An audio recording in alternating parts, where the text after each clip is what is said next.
আসসালামু আলাইকুম। সবাই কেমন আছেন? আজকে আসলে ২-৩ দিন ঠিকমতো ঘুম হয়নি।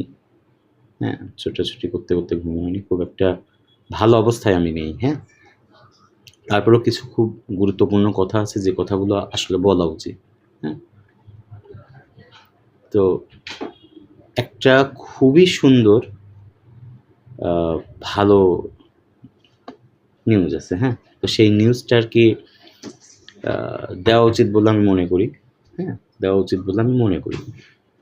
তো খুবই ভালো একটা সংবাদ। তবে সেইটার পেছনে কিছু কথা আছে যে কথাগুলো আপনাদের শোনা উচিত।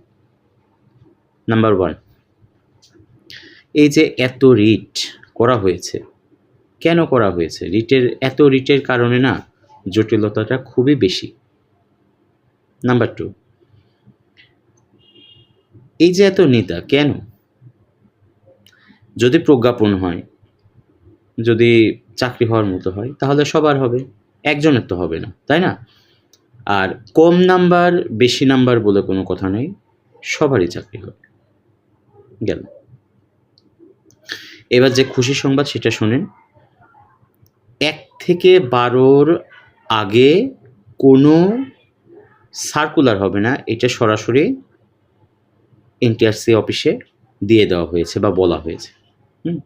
১ থেকে ১২র আগে কোনো নিয়োগ হবে না। এখন ১ থেকে ১২ নিয়োগ তাহলে কবে হবে? এইটা এই প্রজ্ঞাপনটা যদি বিভিন্ন মানুষ ডিলে না করায়, তাহলে ২৫ তারিখের ভেতরেই হবে। কারণ রিটগুলো মানে এখন মূল লক্ষ্য হচ্ছে রিটের রায়গুলো খুব দ্রুত করে ফেলা, যেটা হচ্ছে আরকি, হ্যাঁ? আর কোনো আসলে কিছু কাজ আছে না যেগুলো ঝামেলা করলে আরো বেশি ঝামেলায় পরিণত হয়। তো সেটা না করে সব নেতাদের উচিত বা সবার উচিত যে কিভাবে কাজটা খুব সহজে করা যায় এটা করা, হ্যাঁ? আন্দোলন ঠিক আছে, আন্দোলনের কথা সেটা পরে।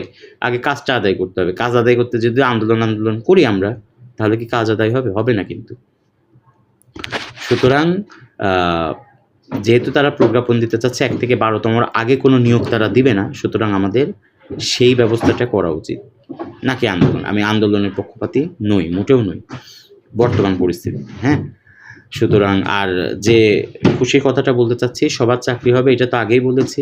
দ্বিতীয়ত আ প্রজ্ঞাপনের ব্যাপারে একটি বিশেষ বার্তা আ এনটিআরসি অফিসে দেওয়া হয়েছে এবং সেইটা যেহেতু শিক্ষামন্ত্রী থেকে আসছে, সেহেতু খুব শীঘ্রই মানে